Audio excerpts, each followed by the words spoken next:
My girlfriend's roommate discovered we were moving without him, and it made him furious. Guys, I'm right here. A little background, my girlfriend, Marie, 25 female, and I, 31 male, have been dating for about 8 months. Things, honestly, between us are very good. We get along great. She loves my quirks, and I love hers. She has been living with her friend, the 28-year-old male, Vern, for 2 years, and they've been friends for about 6 years. Vern. Vern. Is his, full name Vernon? Probably. I know a Vernon.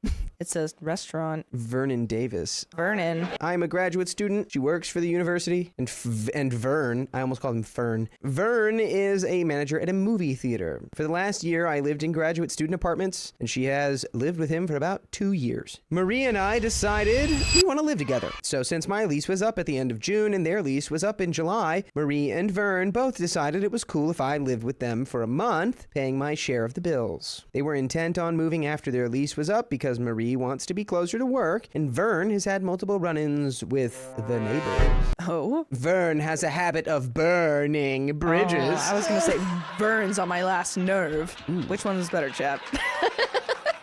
Marie and I have never had any problems with the neighbors. That part is important, and I'll explain why later. By the way, this comes from user Jamin727. And if you want to submit your own stories, go to the r/OK Storytime subreddit. I'm Dakota. Savannah. I'm Keon. And we're going to read this here story, and we're going to read it real good. And I better not hear any sass out of you guys in the comments, because we don't know everything, and it makes us really sad. But you can help us. Tell us stuff in the comments. Say it. Scream it. The three of us decided to stay an extra month in the current place at slightly increased month-to-month cost, just to get our finances in better order. About the same time, we had a group discussion and broached the concept. Broach. I love that. I love a good broaching. We're broaching this back, aren't we? Broach. Wait, what does that mean? Don't worry about it. Mighty broacher time. You have to be a bro first to understand. That's like we the could thing you broach put on. this with you, Broach. but it would honestly be a broach too far. So we're gonna table this broach for a different broaching. Broach the bench. We had a group discussion and broached the concept of not getting a place together. Vern had said that he was exploring options of living on his own or with other people, as he wasn't sure if he wanted to live with a couple. Marie and I admitted we had been looking at getting a place on our own without him as well, as we both would prefer to live very close to campus, whereas Vern's workplace is kind of on the outskirts of town. This is where we left the conversation, and Marie and I both assumed that we would be getting our own place and he would be getting his own place. Cut to yesterday. Oh, love that song by the Beatles. All my troubles seem so far away. Now it looks as though they're here to stay. Oh, great. Yesterday. Oh, great. Marie had been looking at apartments and found the perfect one for us. A 3-minute walk from her work and a 5-minute walk from the building I frequent the most for class, and about a 7-minute walk from the local grocery store. Perfect for us and a great price, too. Well, since it's nearing the end of summer break here in a fairly large, busy college town, apartments are filling up. The people in the office tell us if we want that apartment, we had to fill out paperwork that day. So we do. And no, we haven't given them any money yet. This was merely to reserve an apartment for the start of September. Do you remember? It's 21st night? Or when September ended. That's their move-in date, the 21st night of September. You have to celebrate. Ooh, it's a little devious, isn't it? Earth, Wind, and Fire. What is this, Avatar? Water. Water.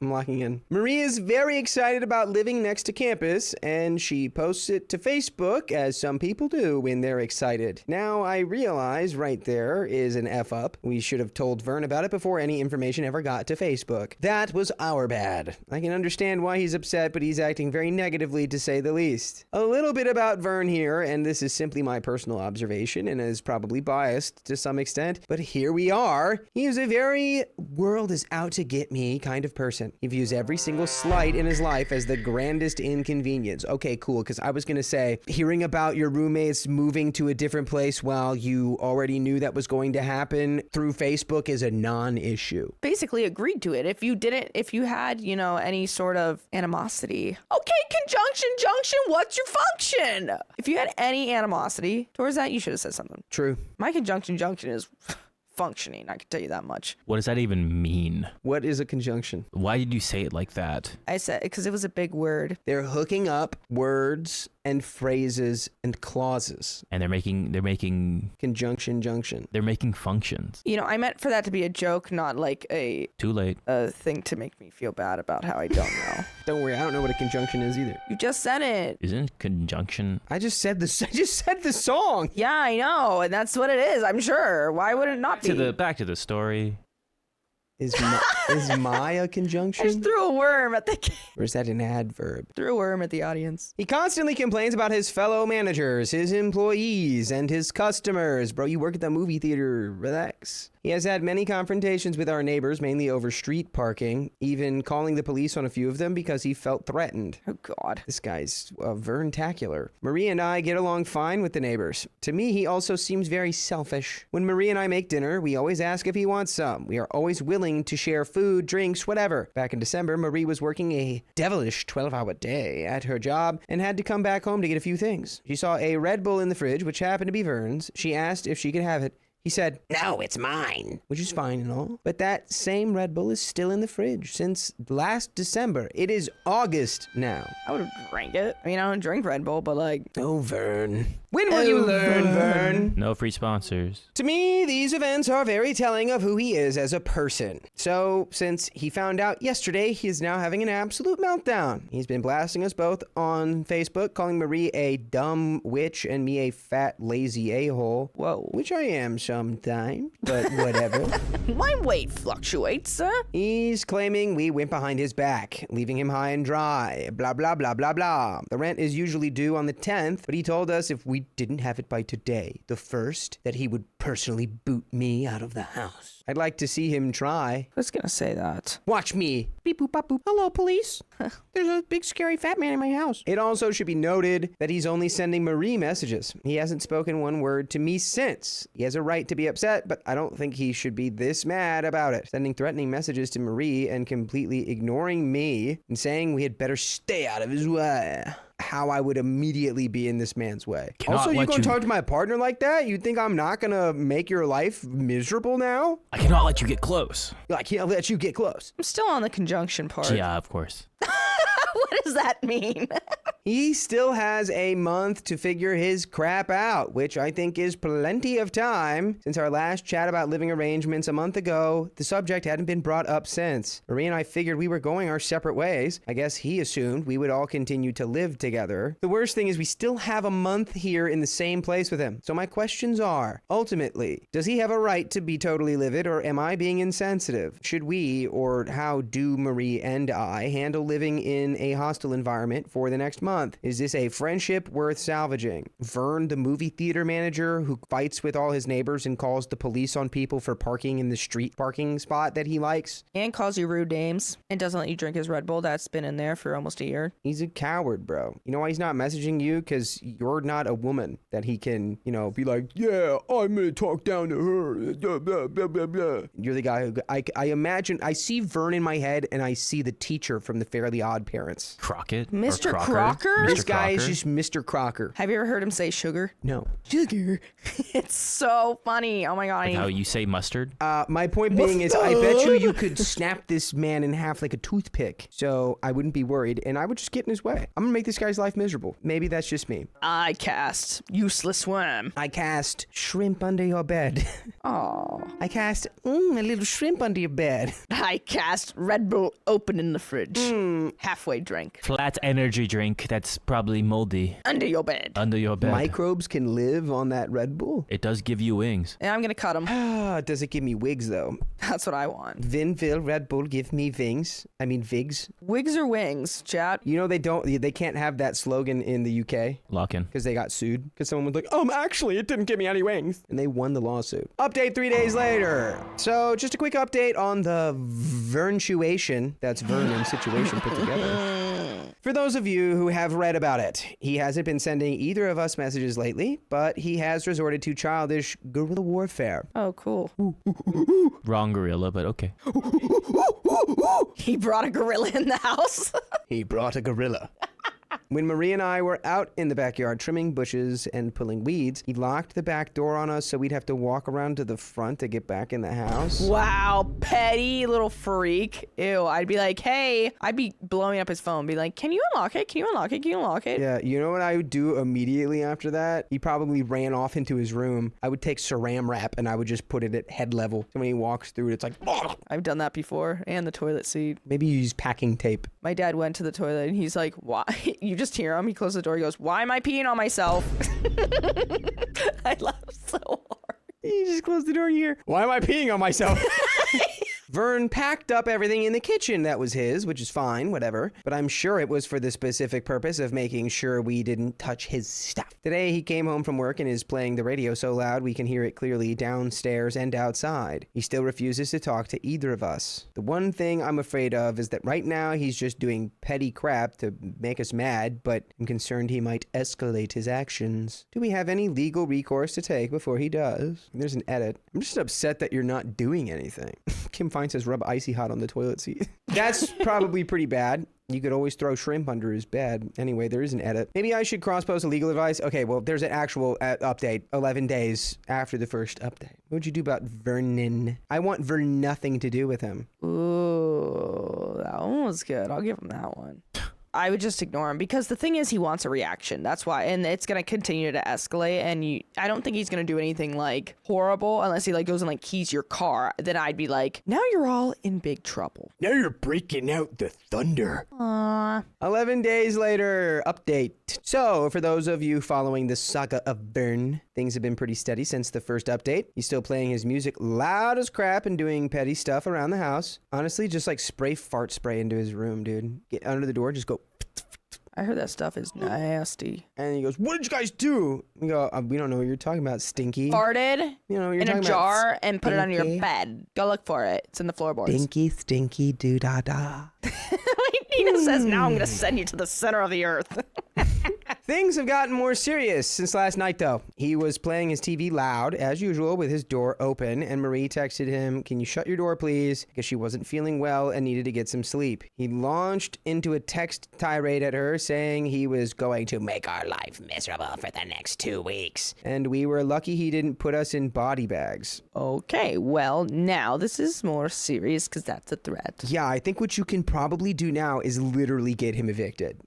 Because you can file this fun thing called a police report. Here's the physical evidence of the threat against my life. Anyway, yeah, we certainly screenshotted that message, saved, backed it up. She responded, whatever, we'll be done with this crap in 2 weeks. To which he responded, oh, it's gonna be longer than 2 weeks, honey. But there is good news. We managed to scrounge up enough money and talk to our new landlords, and we're actually moving in 2 days. And we'll have about 4 or 5 friends there helping and making sure Vern doesn't try any crap. Smarties. Good. Give them some candy because they're smart. Ay, ay, ay. I like this worm. Marie did go to the sheriff's office to file a protective order and showed them the text he sent her. They did file a report, but they said because he hasn't done anything physical to us or our property, they can't file an emergency protective order right away. Isn't that the smartest thing anyone's ever heard? Well, he hasn't you yet, so we can't do anything about it. Sorry. That is the dumbest thing I've ever heard. Man. So let's not be proactive. Let's just wait till it actually happens and someone's seriously injured and probably could ruin their entire life. We'll cross that bridge when we get there. Ay, ay, ay. But they said they'll have an officer on standby when we move. We went ahead and did the paperwork for a normal protective order, which should go into effect in 3 to 5 days. Oh, and tonight, when Marie and I were out getting food, he took all the light bulbs from the downstairs rooms and dumped out all the ice and took the ice trays up to his room. He showed us. He's just doing more work for himself. What? Tiny man feels better because he took the light bulbs out. Mind you, this is the manager of a movie theater. This guy went, I took away their light and their ice. That'll show them power moves. All of your drinks will be room Lukewarm. temperature. Yeah. You will no longer be able to use the lights. Only your phone light will now be your only source of light. Unless you light a candle or something. Fully duct taping this guy's like door frame closed and then putting a little hole in it so I can just spray fart spray through the hole. I'm just gonna fart on him in his Ay, mouth. ay, ay. Honestly, this stuff is getting kind of funny at this point, and there are some comments T-Per says, what's this Vern guy like with you? I mean, just out of curiosity, if you were just to go to his room and be like, why the F are you texting my girlfriend all this horrible stuff? How would he react? He sounds like a complete loon. So best of luck to you and your lady moving out. OP says, oh, he hasn't even looked at me since all this crap went down. No Facebook messages or texts either. And it's because he's a coward and he's probably made out of toothpicks. He only texts these things to Marie because he knows he can get away with it, I think. He doesn't know me too well. What do you mean? No one should be able to get away texting threats to your girlfriend when they live with her. Wake up! Yeah, if someone's texting me that I live with and they say, you're lucky I didn't put you in a body bag, and that wasn't like a joke or something like that we made, I would be like, oh, and now we have a problem, and I will be up there. Give me about 3 minutes. I'm gonna put on my boxing gloves and just ka-ka! Not to give anybody a blueprint on how to defraud the justice system, but, you know, unless there's cameras in the house, it's kind of your word against his on how the fight started. You go, he sent my girlfriend a message that he was going to put us in body bags, and then he came running down the hall, and I was afraid for my life, so I turned him into paste. Vernon paste. Yum. I'm not going to confront him because I know how my temper is, and I have a pretty violent past that took a lot of self-reflection and therapy to get over. Okay, sorry, OP. Aw, you're My bad. triggering him. My bad. I actually mad respect for you not chopping this man in half. Aw. He studied the blade. He's freaking Vinland Saga right now, dude. He's freaking Thorfinn, man. He's learned that he has no enemies and that violence is never the way, which is the truth. He could be like Guts. Maybe just one really, really, really satisfying slap. Pow! And just... You know, he winds it up, too. And he breathes on it. He can give a good why-ya-yada. It's in my best interest to just ignore him. I agree. Update 3. I'm in jail. No, I'm just kidding. Update 3. I know some of you were expecting the end of the saga of Vern to be some epic harrowing story of ass-kickery vengeance and redemption, but perhaps disappointingly so, it ends with a whimper, not a bang. Probably Vern's whimper, because he's a little... Ooh. He's a little cretin. Cretin. Crouton. The morning after the last update, Vern had disappeared. Love it. Wow. He had left his stuff in his room, but there was no sign of him. On Saturday, Marie and I packed up all our stuff, and on Sunday, we went with some friends and managed to get moved to our new place within the afternoon. As of yesterday, Vern is still nowhere to be seen or heard from. Our theory is that the police called him about the protective order, and he just left town for a few days. By the way, it'll take you months to listen to every single episode we've ever posted online on iHeartRadio or wherever you listen to podcasts. We've got full episodes with stories like this. Just search OK Storytime. We're right at the tail end of this story here. Good job overcoming your past demons and not turning this man into paste. Don't let him make you relapse. Good on you, but boy oh boy was he testing it. Pissed me off a little bit. Just a little bit. Oh! We have contacted our former landlords and sent them pictures of the house during move-out so they know that any damage done to the property would have been done by Vern. We've also told them that we'll come back and clean after Vern vacates the premises. Given the situation, we're fairly sure they'll allow us to do that, and in the somewhat short time before he disappeared, Vern smeared feces, presumably his own, all over the downstairs toilet, because why not, huh? What a freak! Ew! Poo-poo. Okay, Amber Turd. I would grab him by the nape of his neck and put his face in it like a dog. And I'd say, bad dog. That is the end of that story. OP, I know you've reformed your violent ways, but This guy's really pushing. if anybody ever deserved to get the taste smacked out of their mouth, it is this guy. What are we talking about? Once you guys are moved out, get him fully ruin this man's life. All he has is that he's the manager of a movie theater. He has nothing else. Take that away from him, and then you've done what you need to do. You've done the deed. Whatever. See, I didn't like that 13-year-old. You should put him in the well. Vernon Well. Is that a book? No. Is that a man? Vernon Well? Vernon Wells. Vernon Wells. Why do I know that? Baseball. When you said put him in the well, I thought of that one scary movie where the girl comes out of the well. Not The Grudge. What is it? The Ring. I should watch those. I'm gonna watch those.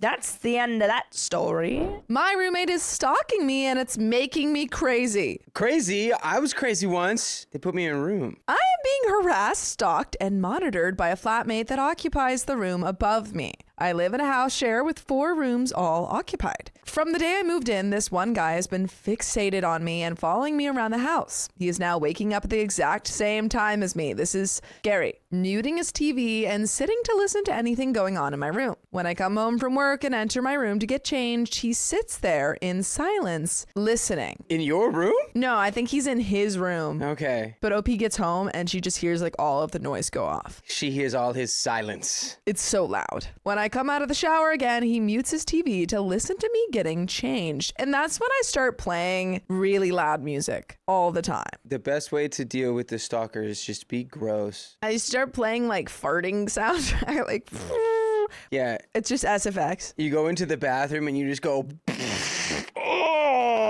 10 hours of farting compilation. He has now recently started sleeping at the foot end of his bed, which would place his head directly above mine when sleeping. How do you know this? I think they're sharing the same room. No, he lives above her. I don't know. He occupies the room above her. I'm confused. Maybe she has x-ray vision. Since this has started, I have begun hearing creeping movements well into the night whenever he knows I'm there. What's happened before? When I moved in, I saw this guy as I was unpacking in my room. He walked past to look. Then when I went downstairs to unpack my kitchen stuff, the guy came again. Then when I went to the garden to smoke, he came again. This was all in the space of 2 hours. Did he like say, hello, I live here. My name's Gary. I think he was just like, Stare, stare, stare, stare. Stare at her, Gary. She'll understand what you mean. Stare at her, Gary. after that, every time he heard me leave my room or my door open and close, he would come down. This went on for almost 3 months. By the way, this comes from Dryad9719, and if you want to submit your own stories, go to the r/OK Storytime subreddit. I'm Sophia. I'm Dakota. And Opie says, on the few occasions I was in the garden, he tried to make small conversation. That a boy, Gary. So he's going, I'm Gary. I responded politely, but I noticed that I wasn't seeing any other flatmate but him. From about the second month, I got suspicious. Does she live with anyone else, or did Gary buy the whole flat? Except for one room. I'm confused on why we're confused about certain things. One day, I tested to see if my observations were true. I had just got back from work and rolled up a cig. You know what? That is the most dangerous thing in the story. Stop that. Yeah, Gary just loves you, doesn't know how to express himself. As soon as he heard me get up, ready to go downstairs, he opened his door and ran down before me. So I decided to wait in my room until he was finished. He was down there for about 15 minutes, and during this time, he made coffee and went to smoke, assuming I would come down, but I didn't. Maybe this is how OP stopped smoking. Yeah. Because this guy is such a creep that she's like, dang it. The Gary method. When he was done and came upstairs, I listened to hear him go into his room and close the door. Then I came out and went downstairs into the garden to smoke alone. Dang. I had been in the garden for about 80 seconds when I realized my drink was empty, so I went into the kitchen to refill it. In that short space of time, he was standing there, rolling up another cig, getting ready to meet me outside. Gary.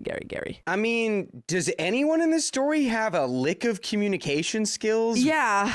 Like, you don't even know if you live with one person or 3 people, OP. What are we doing? I am a little confused about that. I was shocked, as I had literally just heard him go into his room, which is all the way at the top of the house on the 3rd floor. He must have ran down as soon as he heard me come out of my room. And he was standing there with a look on his face like, okay, you got me, with a smirk. I was immediately creeped out and left the house altogether to go for a walk. It was at this moment I realized that I was being followed. Uh-oh. After that, I started to keep my eye on him and avoid him. I started to feel uncomfortable being in my room with him just above me, so I started to hang out in the living room downstairs that leads to the garden. Wait, you started to feel uncomfortable being in the room that you can lock, so you started hanging out in the common space that he can come into? But it's because he is directly above her space. Okay. Yeah, none of this makes any sense to me, really. It makes sense that Gary is a little creepy, but is he creepy, or are you just like not having any conversation about him needing to change? The following her is that, because before I was like, okay, maybe Gary just wants to talk to someone in the house, but like following her outside of the house, that would be really, really unsettling to me. Yeah, but also you didn't go, hey, what are you doing? I also probably wouldn't do that if someone was following me. I'd be like, oh, I'm just gonna keep going. and say, hey, where are you going, Gary? Hey, Gary. Gary, where are you going? I'm headed somewhere. Where are you headed, Gary? Yeah, this is a little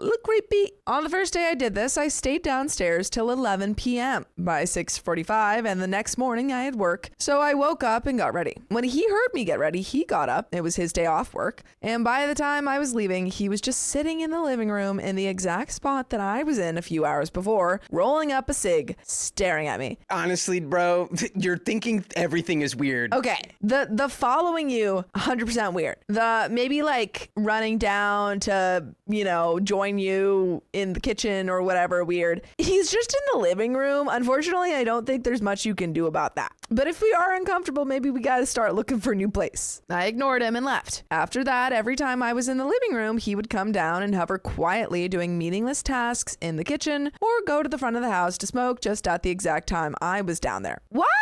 Okay. I'm gonna pause really quick, because I totally understand why you would be uncomfortable and I want you to feel safe in your own house. However, my question is, I've never lived in a house share before, but is a house that you're sharing with roommates, but you just don't know them? That's what it sounds like. Yeah, I guess. Yeah? I think that is the situation. It's just kind of like a crazy concept to me to not want to know your roommates at all. Like, we haven't even given this guy a name. And Like, you've been there for months. When you're a kid, it's stranger danger. Yeah. When you're an adult, strangers are just friends you haven't met yet. And I do think he is being creepy, but like, to a certain level, can we talk to anyone else in the house? Unless you're going to move out, maybe the solution here is like, talk to him a little bit. Like, sometimes when you address things and when you call people out, even not even like saying, hey, you're being weird, just being like, oh, hey, I see you there. It kind of like maybe will snap him out of this a little bit. You go, hey, Gare Bear, you're following me around like a puppy dog. What's going on, buddy? And you don't even have to do it necessarily in an aggressive way, because obviously you live with him and you want to be safe. But I think there is a level of communication that could be had because you live with him. Yeah, more communication than literally zero. Yeah, like so far it's just you both are like, you come down every morning and this is your interaction. Hey, I'm Gary. Hi, Gary. And that's it. Like, I just feel like it might make you a little bit more comfortable if you do have any sort of conversation with other people that you live with. At this point, I had seen the other housemates once or twice and this guy over 70 times. How do you all see each other so few times? This is the very weird thing that we're reading. I don't understand the setup of the house. Do you all have like your own little like kitchenettes or something? I had been there about 3 months and it was getting worse. Christmas holiday came along, so he was home during this time. He doesn't leave the house, only for work. One morning I woke up about 9:30 and as soon as I moved, I heard a loud jolt and lots of sudden movement coming from his room. Maybe Gary's just a really light sleeper, and as soon as you wake up, he's waking He's up. like, well, I might as well get up and eat food. This is like that episode of Doctor Who with James Corden. This is before James Corden became James Corden. The doctor rents a room in a house share, and then the person who rents the room in the upstairs is really an alien. And it's James Corden? No, James Corden's the guy leasing. It's honestly one of James Corden's best roles, and I loved that episode. Oh. Anyway, it was the Cyberman who was Spoiler! Spoiler! So maybe my point is Gary is really a Cyberman. He jumped up, went into the bathroom, washed his face, went down for coffee and a smoke, then came back and sat in his room in total silence. This went on for the next few days. I think you're now paying more attention to his comings goings than maybe he is of you. Also, why is it weird that Gary sat in his room in total silence? Have we heard of these things? Reading a book. Yeah, books, headphones, drawing. I don't fully understand how Opie knows so much about what he's doing in his room. I started to notice this and so would try to get up really quietly. But no matter how quiet I was, the same thing would happen. I would open my eyes, make a small movement, then suddenly he would jump up. I realized that when he heard me get up, even if he was fast asleep, he would jump up and try to act like he was awake before me. On New Year's Eve, this happened again, but before I did it, I quietly put trousers and a coat on, ready to leave. When he heard me moving around my room, he got up and started moving too. So I quickly went downstairs and opened the door to leave. But I remembered I needed to use the toilet. So I closed the front door and I went into the toilet. As soon as he heard the front door close, he ran down thinking I was outside the house, but I was in the toilet and could hear everything. He ran and opened the door to see where I went, but when he heard me flush the toilet, he got surprised and quickly ran upstairs. I don't know what is going on with Gary. I honestly, OP has given us all this information about Gary. I really have no idea what he's up to. I can't imagine being in OP's shoes, being anything less than absolutely fascinated with Gary. I would be committing all of my time at the house to figuring out what makes Gary tick. Gary, what are you doing? He's only creepy because you don't understand him right now. Yeah. There's something going on with Gary. We got to figure it out. I truly think you have two options here. One, try to understand Gary, or two, move out. And if you truly do feel unsafe, like, don't put yourself in that situation. And if you have the money and the funds, let's start working on a place to move out. It feels like Gary is also scared. It does. He's like, I've just been waiting for you to leave so that I can listen to my music. Yeah, I don't know. And then he heard you flush the toilet and he went, ah! And he ran upstairs. I don't know what's going on with Gary. What is happening? The very next day, the exact same thing happened. I woke up, he heard me, then he started to get up and move around his room. Time out. Have we considered that you wake up and he's been moving around because he's already been awake? And how would you know that he didn't move around yet? Because you've been asleep. He just wakes up when he hears her wake up. Like, she wakes him up and he's like, oh, I guess I might as well get up. I went downstairs to use the toilet before I left, and while in the toilet, the guy comes running down after me and went into the kitchen. So I immediately went into the kitchen to confront him. I said, are you telling me this ain't stalking? He replied, what are you talking about? What are you talking about? Wait. Also, have you ever confronted him before? The first thing you say is, are you telling me this isn't stalking? He's like, I just live here. I just wanted to use the kitchen. Yeah, is it stalking that I know exactly where you are because we live in the same house? Isn't it crazy that OP is complaining about Gary being silent? Because usually people are like, oh, my upstairs neighbor, they make so much noise. OP's like, He's always so silent. OP's doing a lot of stuff weird. OP, how do you know that he's switched his sleeping position? That's what I want to know. Like, you can feel his head. I told him that I am tired of him following me into every room I go into. He said I was paranoid and told me to shut up. Told me, this ain't West London. He previously asked where I was from on my first day and then told me to shut up.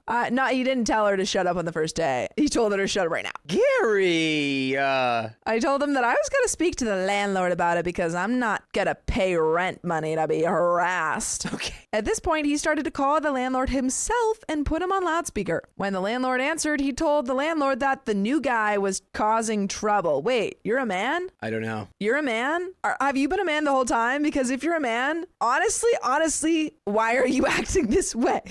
Honestly, this is ridiculous then. I thought you were like a woman who was like afraid because this guy is like following you and, you know, you feel uncomfortable. You're telling me that you're just a guy living with another guy who like comes down to the kitchen at the same time as you? This is ridiculous. He's just a guy who wants to hang out. He's just a guy who wants to hang out and you're like, Why are you talking about? I could hear the landlord, so I started to speak over him and explain that I was being followed around the house by this random guy. He's not a random guy. He's literally your roommate. And that it hadn't stopped and was getting worse. After that, I left the house with the guy shouting at me behind me. When I left, I texted the landlord the situation and later spoke to him to explain. The landlord was understanding and listened. And I noticed after that day, he stopped following me directly out of my room when he hears me get up and go downstairs and mostly stays in his room. But now he sits in total silence in the room above, listening to any moves I make and making a move after or getting up right after. His room is so silent, so if I dropped a feather on the rug of my room, he would hear it and react to the noise. I thought, enough. I can't stay in that room for any duration of time throughout the day or evenings. I've started to leave early and come back really late. He doesn't leave the house and will stay in the house for 4 days straight every weekend without leaving. Whenever I come in the house or enter my room, he will mute his TV and sit in total silence and start creeping around above me.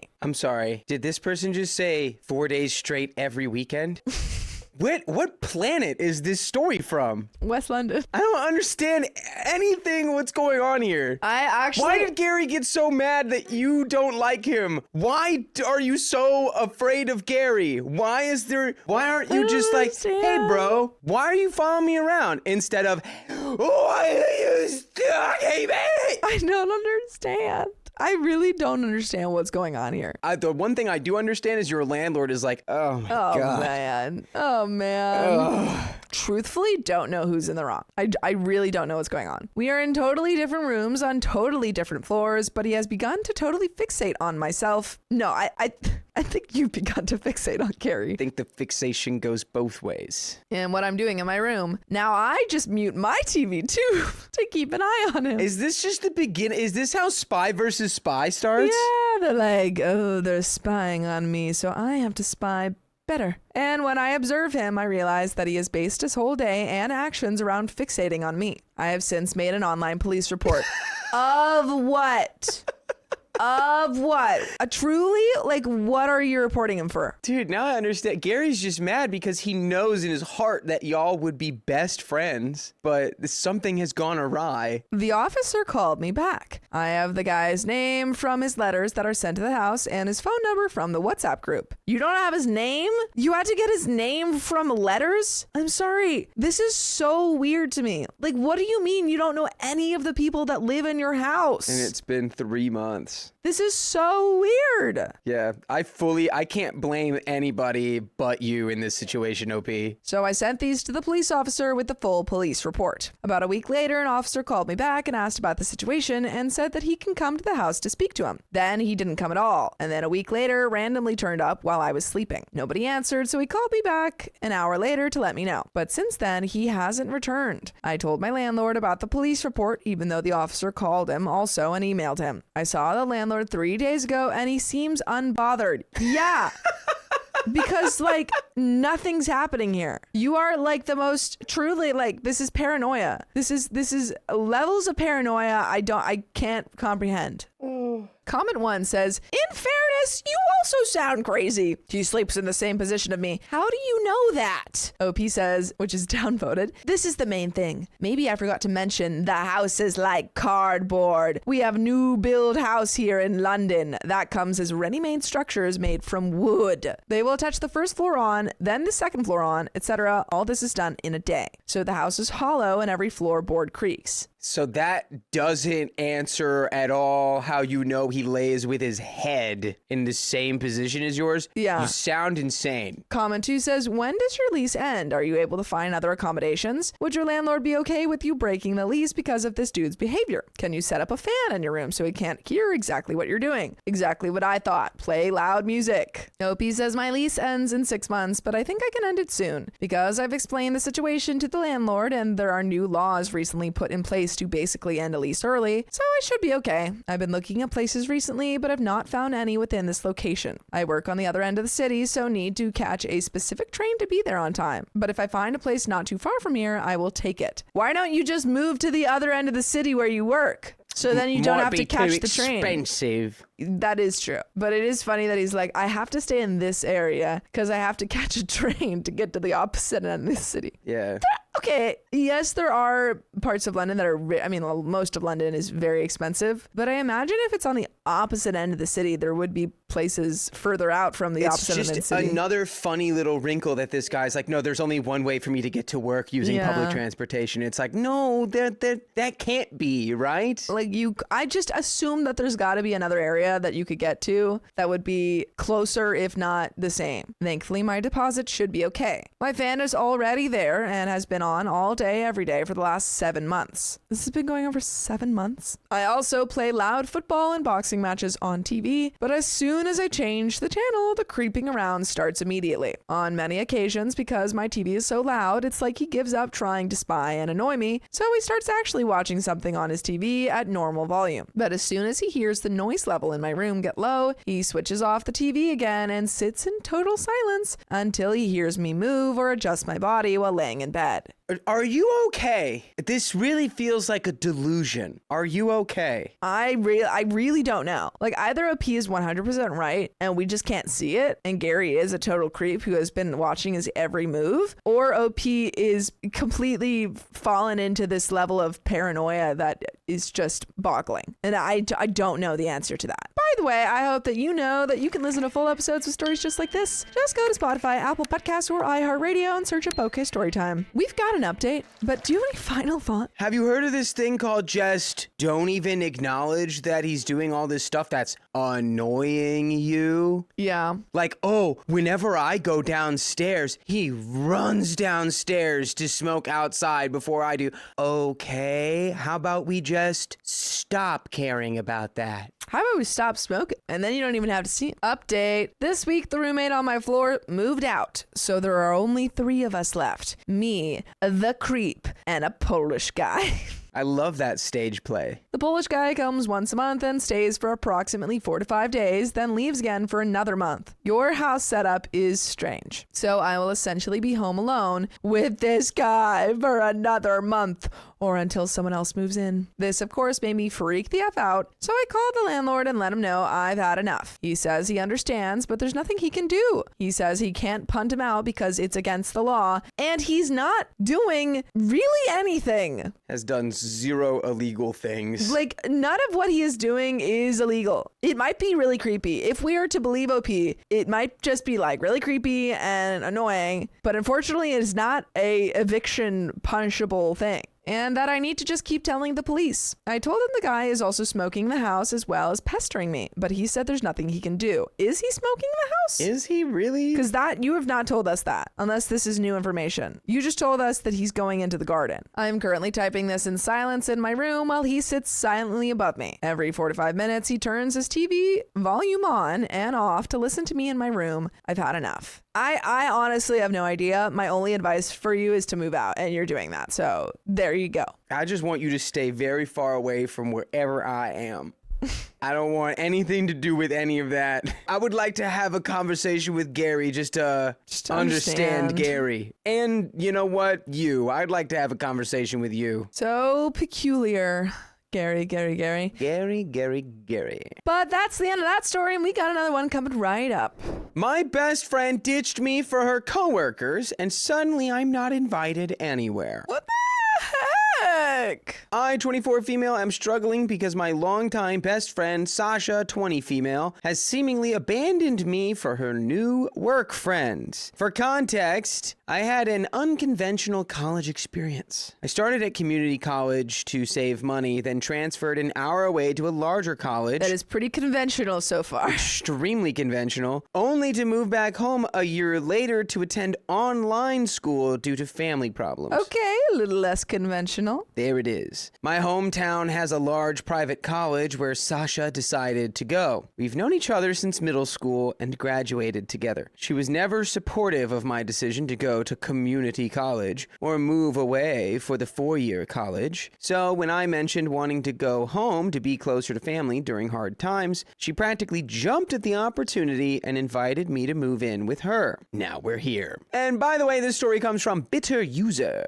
And if you want to submit your own stories, go to the r/OKStorytime subreddit, and OP says, now we're here. I've moved into the apartment with her and our other roommate, who's a little messy but easy to live with. The problem started when Sasha began a new job. Previously, Sasha worked at the same retail job as me, just in a different department. Unlike my coworkers who are younger or around my age, hers were much older and further along in life. She often complained about this and struggled with the lack of friendships with people her age. A month after I moved in, our roommate got Sasha a job at the local pizza joint place where she works as a manager. She's Mr. Manager. We all know what that is. Mr. Manager. Like Riley's Mr. Manager. Oh, just like the general Mr. Manager. Mr. Manager. It's also an Arrested Development reference, but I freaking knew it. It's been nearly 3 months since she started there, and I hate it. She doesn't, but I think her years working with older people has blinded her. What? Let's see where OP's going with this train of thought. Despite being underage, she's been allowed to have shots and drinks on the job. Oh, so you're a narc. I was just talking to someone, and they were talking to me about how, like, when they were underage at their job, they also were allowed to have, like, drinks and stuff at, like, company events. And I'm like, dang. Yeah, that's different, though. Like, this is whatever's going on here could get this place in a whole lot of trouble. Yeah, it is like a common thing, I guess. But I was shocked about it. I was like, What? Is she working behind the bar at age 20? That's crazy. Does she work at a bar? I don't think it It's a said. pizza joint / bar. Well, she might not be working behind the bar, but they might just like be giving her, because she wouldn't be legally allowed to work behind the bar until she was 21. This well over 40-year-old man is the manager and goes out to the bar with his employees and buys them shots. These new friends go out nearly every night to drink and head to a local club. When I lived away from home, I'd get calls or texts from her saying she couldn't wait until I lived back in town so we could all go out together and have fun. To the club. But now that I live here and she's going out once or twice a week, I haven't gotten an invite. Because I'm an online student and my job is full of coworkers still in high school, I have little means of making friends who would invite me out to the bar, something I thought was obvious to my best friend. I've called her before sobbing about feeling lonely and like I can't make any lasting friends outside of her and our other best friend who lives 3 hours away. Despite this, she would always go out to drink without telling me where she was or what she was doing unless I texted her when I realized she wasn't at the apartment. I'm anxious and get in my head about her possibly being hurt. I eventually texted her, "Don't be afraid to invite me out one of these days," and her response was, "You're always invited if I go out. It's implied." That makes a lot of sense. Yeah. Like, okay. You're best friends, not strangers that just met and are roommates for the first time ever. I understand where OP might be coming from the sense of, well, you know, I didn't know she was going out, or, you know, I was here the whole night and I didn't know where she was and stuff. And maybe that's a conversation that you can say like, oh, okay, I didn't know that I was invited to these things.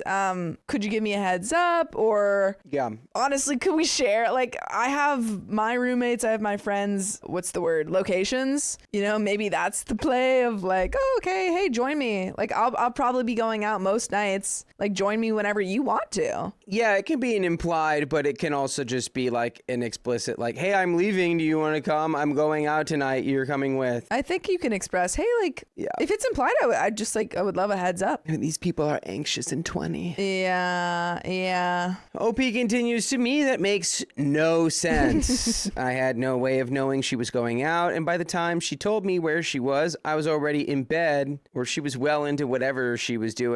Yeah, it sounds like you don't want to go out to the bar. Yeah, it sounds like you want to go to bed. If OP wanted to go out to the bar and, you know, she checks the time, she's like, it's okay, 9:30 or whatever, like 10. She's like, oh, I wonder where my roommate is. She texts her roommate and her roommate's, oh, like, oh, I'm out of the club. Like, come stop by. And she's Yeah. like, it's already 10. Yeah, and going out to the bar or the club is a very fluid experience. Yeah. It's not like I missed the beginning. It's not like a movie. No, like you could come at any point. This hurt my feelings because I thought this was something we were going to do together. People always told us we were attached at the hip, so I assumed that meant basic invitations out to have a few beers. But what really bugged me was game night. Oh, no. Is an event hosted by our roommate's boyfriend who also works at the pizza place, where friends get together to play games and drink on Monday nights. Terrible night for that. Yeah, why? Because I'm an online student with flexible work hours, I assumed this would be something she'd invite me to, but weeks passed, and she kept talking about going without any indication she was willing to invite me. We gotta learn to just speak. Hey, can I come? Hey, I'm coming. I think there is this kind of, with anxious people, I know some people are not like this, but I think with anxious people, you don't even have to be that anxious, but with like a slightly, when you have like slight anxiety, you need people to tell you that they want you there explicitly, or you're like, oh yeah, they didn't even want me to come. They didn't invite me specifically. Like, and so I think it's just a mismatch of communication style here, which is tricky because, you know, I don't even fault OP for this. Unfortunately, she needs to communicate that she needs explicit invitations. You know what's so funny? Like, probably like the first like 5 or 6 times I was at this house for like an event or anything, I was not invited. You know what? But yeah. I never felt like, my God, like Are they gonna none kick of these me out? people want me here. Like these Yeah. people, none of them like me. Yeah, like a lot of times people just kind of show up at my house. I'm like, oh, well, hello. Oh, hello there. Hello there. Did you bring tidings? Yes. Did you bring a dip of some kind? Like the other day we had a thing on Monday for Memorial Day, and at the beginning of the party, it was me, your girlfriend, and my boyfriend in the kitchen like prepping. Yeah. this truly random man I have never met walks in, and I'm like, hello? And he's like, hi, Riley invited me. He met me in a parking lot. Lovely guy to be clear. Very nice. He's like, Riley, is he here? I'm like, he's probably not gonna be here for like 2 hours. At this point, I was feeling more than a little pushed aside. I wasn't able to work up the courage to confront her until the day before Halloween. She invited me out to the bar for the first time, and I felt like I needed to go to be seen as someone who can hang out with her and these people, but it didn't go as planned. Oh, no. John Steinbeck. East of Eden. That one, right.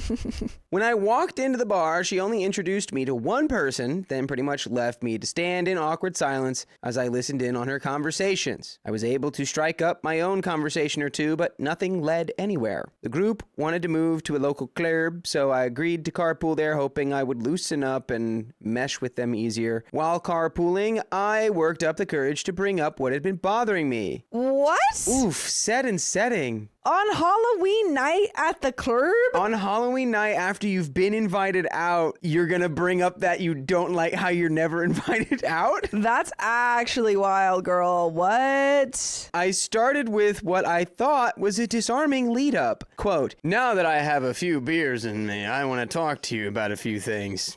Sentences no one want to hear ever. This is so bad. I'm so sorry for you, OP. OP. OP's just a sweet little socially anxious baby. It's true. It's true.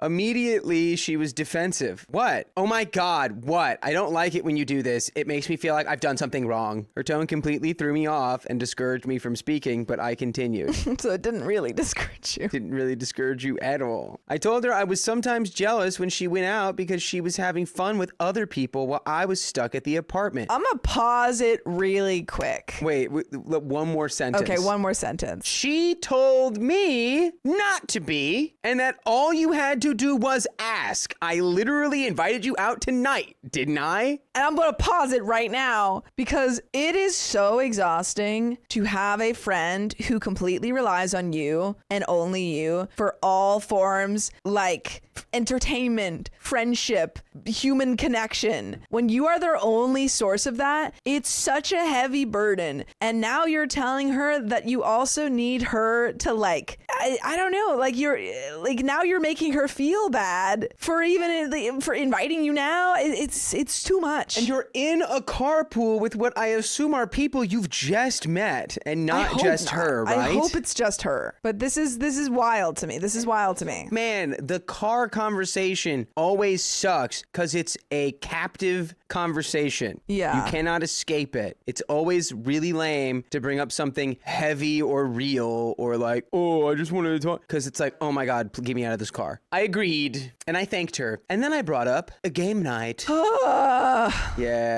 From my best recollection, this is how the conversation went. Okay, Sasha. Honestly, you can't go to game night. It's exclusively work people. I didn't even want to go all these weeks because I didn't think they viewed me as anything other than roommate's roommate, and I felt awkward about showing up. You would feel uncomfortable. The girls just sit around and talk anyway. I mean, honestly, from everything I've read about you, yeah, you would be viscerally uncomfortable in a room full of strangers that are all talking about stuff you have no idea and have not been clued in about. Yeah, they're like, oh, did you hear about so-and-so? And Opie's just sitting there. Like, you didn't even like tonight.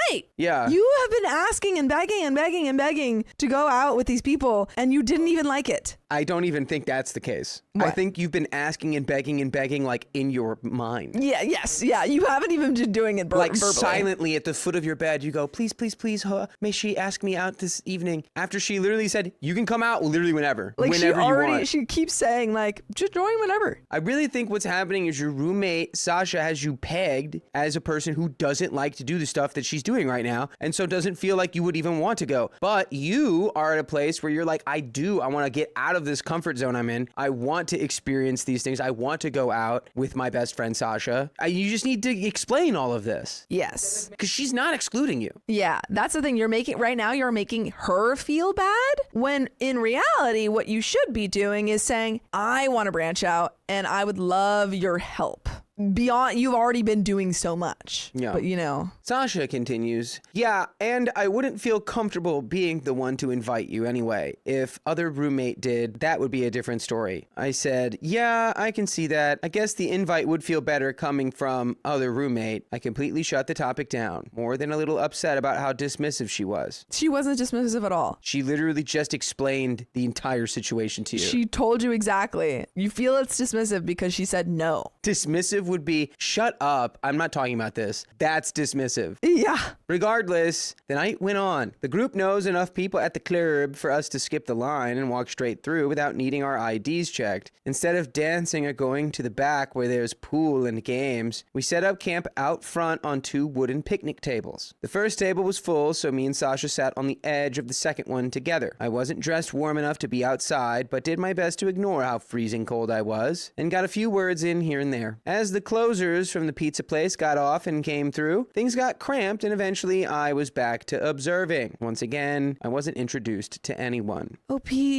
Well, there is a balance there. There is. There is a balance of like when you bring someone new around, you go, hey everybody, this is my roommate, so-and-so, this is my best friend, I've known her forever. Especially if you know that she's not going to do it. But also Sasha is also 20. Yeah. So it's like, I didn't have that skill at 20. Yeah. I was so inept at coming around or being introduced into circles in my early 20s. I still have to work on that, honestly. At some point during the night, one of the guys sits across from her and starts a conversation about how he wants to see her at game night. She rattles off all her excuses like, she works late and has an 8 a.m. shift the next morning. So she doesn't even want to go to game night.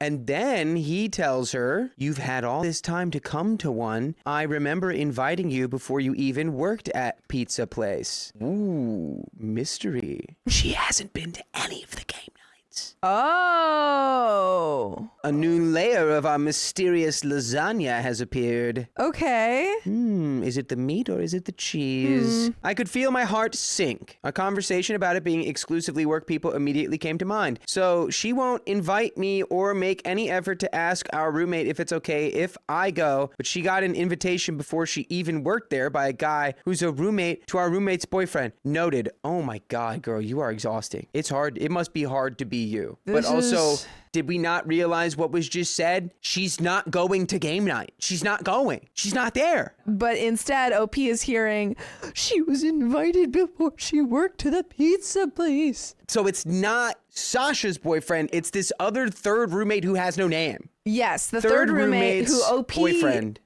Sasha said, well, roommate invited me because they all work at the pizza place together. So I don't feel comfortable like handing that invite over. You'd have to go directly through roommate. So my question is, why aren't we asking roommate? Why don't we just, why don't we just go ask roommate? Because it'd be weird if Sasha went to your collective roommate and was like, hey, can OP come? Yeah. Like, OP, you can ask your own roommate. Yeah, because it is a thing where it's like if you're invited somewhere, you can't just invite someone else. Yeah. It's not your thing to invite people to. You're already the +1. You can't have a +1. It's all right. She'll figure it out. She's only 20. She won't invite me or make any effort to ask our roommate if it's okay if I go, but she got an invitation before she even worked there by a guy who's our roommate to our roommate's boyfriend. Noted. Ow.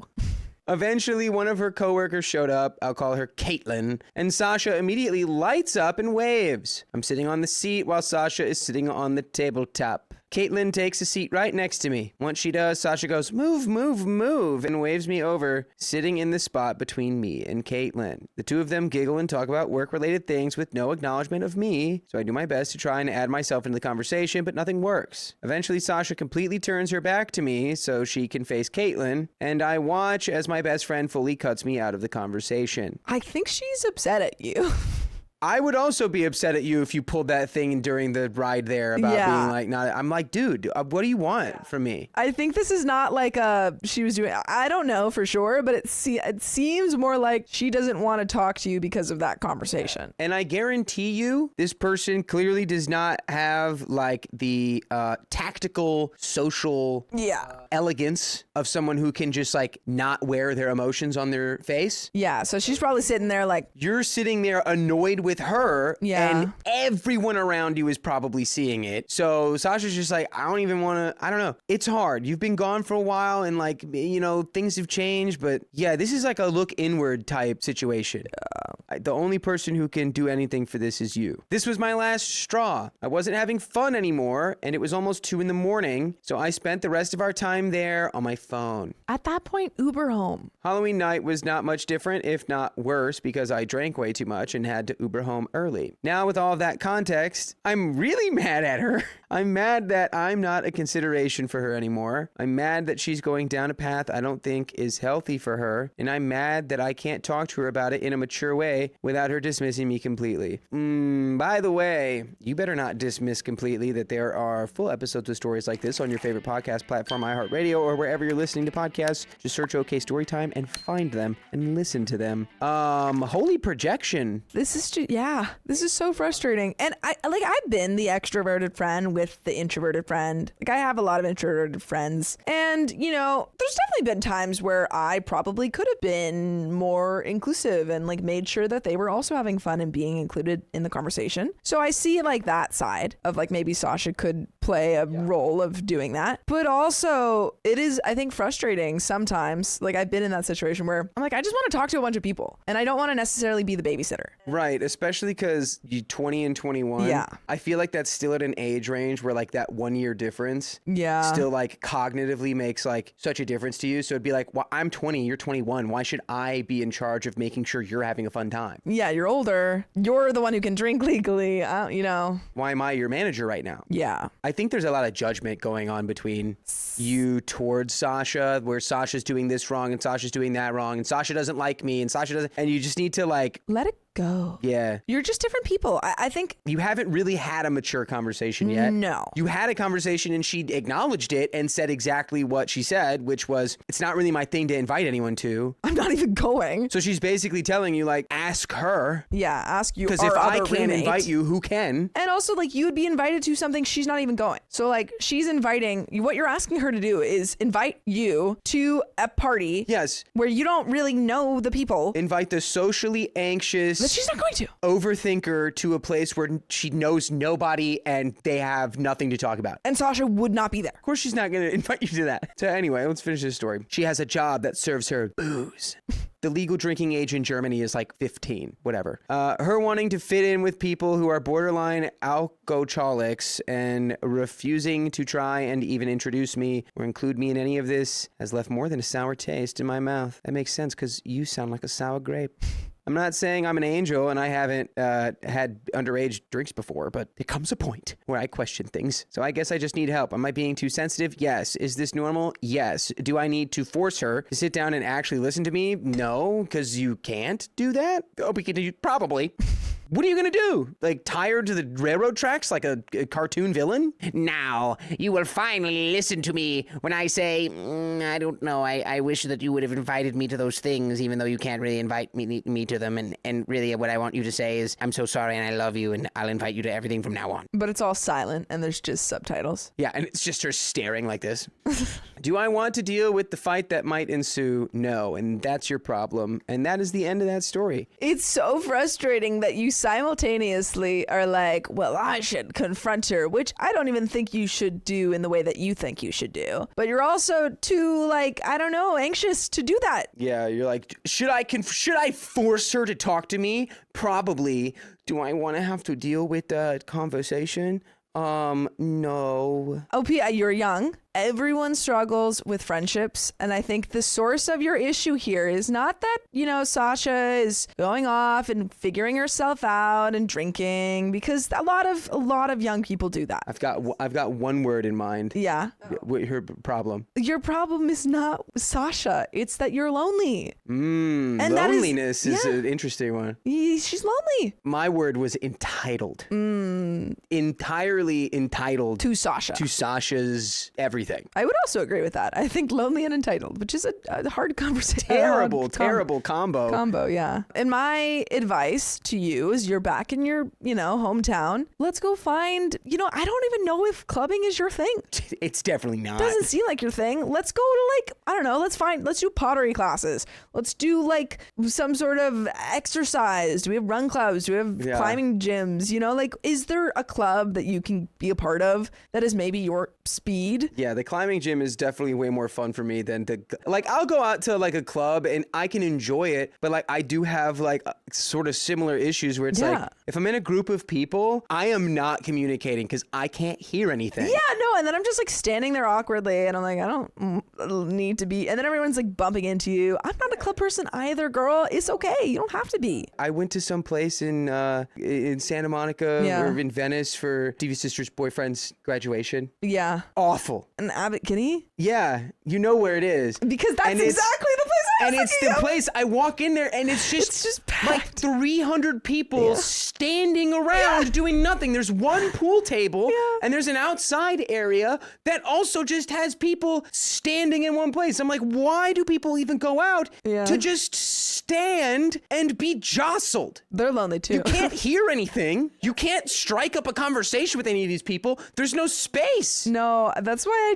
I do not love clubs or bars like that. I like a good dive bar. Give me a bar with 8 people in it, for the love of God. I agree. Like where I can have a conversation and I can play pool. Otherwise, I'd much rather have a party at my house. Yeah. They're infinitely more fun. And sometimes they do get so full that you also can't really move. So you can have it both ways. Oof, but that is the end of that story. May she grow up to be a more well-adjusted adult. And we have some comments here. Oh boy. These comments come from the video. They tried to scam me, so I scammed them back. Ah, the scam for scam. This was posted May 23rd, 2026. TLDR comes from Story 1. OP owns a property in South Africa that sits right at the only entrance to a fancy HOA neighborhood. And for years, the HOA paid him a small monthly fee to put their guard shed, welcome sign, and security boom on his land. He refused to ever join the HOA, which made the neighbor across the street, who was also the HOA president, super mad. After OP's tenant got scared by pew-pew shots near the house, the HOA tricked OP into joining with a sneaky contract that gave them way more power than he realized. They started fining him, taking back his exemptions, and demanding he pay them back money. And if you're curious to know the full story, you can go watch the full video. Wow, it's so good to know that HOAs aren't only a problem in America, they're also a problem in South Africa. Dora Hellhouse says, I live in an HOA neighborhood. Apparently, we are supposed to ask permission to do anything. I'm 40. I'm doing whatever I want. The shrubs the builder planted were blocking my front door entry. Guess what? They're gone. I Googled and learned how to put in sod. It looks great. If they have a problem, they can suck it. I also didn't ask the landlord. LOL, we're renting, by the way. I've never rented before. It's going to be a fun journey. I'm a little worried for you. Wow, yeah, that sounds like you're going to get some messages from your landlord. Nana P says, the first story is a land grab and a common trick. OP is playing chess. She is way ahead of them. And Jazz Link says, dude, my condo too. I hate it. They literally put a size limit on plant pots. You can't put up any lights outside. Think stupid. Pretty sure it's because uniform appearance increases property value. I will quite literally ever live in an HOA neighborhood. I refuse. I read in my economics or business law textbook, I don't remember which one it was, LOL. Either way, it's total BS. And Sloth644 says people who control HOAs like to rule them as their own personal fiefdom. It's true. Like, people just get that little microcosm of power and control and they just flex it as hard as they can because it brings meaning to their life. And that's all anyone's ever looking for. Meaning. But you shouldn't find it in an HOA. That's pathetic. Find meaning in enjoying a sunny day, in eating produce. Hey, I know we're all very busy, but I just want to let you know we have more bonus stories you can listen to, so you might want to stay tuned for the next one. My vegan coworker keeps pushing our limits. So she got reported to HR. First you were vegan. Now you will be gone. I will always make that joke. As the title states, I have this vegan coworker, we'll call her Vegan, who is very active on Facebook and is in the office about being vegan and how cruel farming is and everything. By the way, this comes from Throwaway a Vegan. And if you want to submit your own stories, go to r/OKStorytime subreddit. That's right. So, Go to the subreddit and do it. However, I have to reiterate. each to their own. I don't necessarily disagree with their views on animal cruelty, but here's the thing. I'm a hunter. Oh, I am also a hunter of sorts.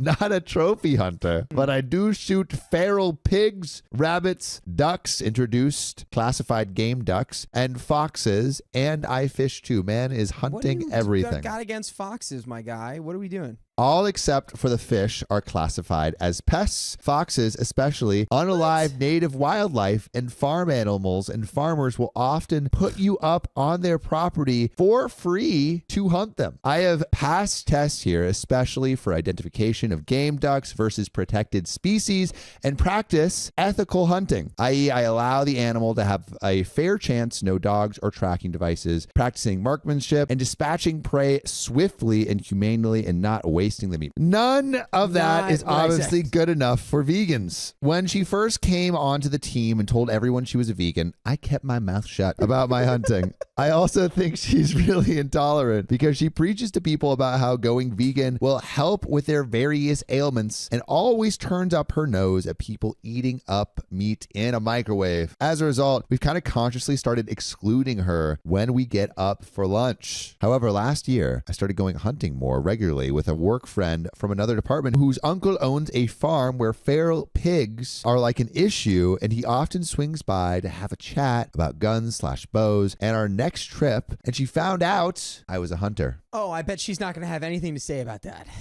Gonna have nothing to say, no input. This isn't even at our desk. It's in the kitchen area that has tables and stuff. We sometimes eat our lunch together. Ever since then, every conversation I've had with her, she's referred to hunting and how cruel it is. One time I wore a leather pencil skirt to work. Oh, I was totally imagining OP as a man. I guess I was too. I was totally imagining OP as a man, and that's very sexist of us. I don't even know. How dare you, Dakota? How dare me? I was me? imagining OP as just a blob. I had no image. And she had a go at me for wearing animal products. She seems to have singled me out because of the fact that I go hunting. My boss has no spine. I've tried talking to him about this, but she just intimidates him and makes it seem like she's being persecuted, and he has to back down from that. She even tried to get a vegan shelf in the fridge and tried to rope in some Hindu vegetarian guys to do that, but they pointed out that they use milk and cheese and honey in their cooking. They also think she's nuts. It's gotten to the point where we go out for drinks on a Friday night at 5 and we never ask her. Well, if she's such a buzzkill, I can understand. Right. It's like, oh, we don't want to go out with you because you're annoying to be around because all you do is talk down at others. Yeah. It's never a conversation on this level. It's always on that level. You're going down. Just talk to me like we are both people. It's hard to do when you're better than everyone as a vegan. Yeah. When you got those vegan superpowers. I don't know. Yeah, now you understand. I don't organize these things. A coworker does, but my boss told me when I brought it up in one-on-one meetings that she feels really left out, and she seems to think it's my fault because I've been here for longer and I'm somehow poisoning them against her or something. I just say I don't talk to her unless it's work related, and she's more than adequate at her job. It's actually become something of a joke or catchphrase.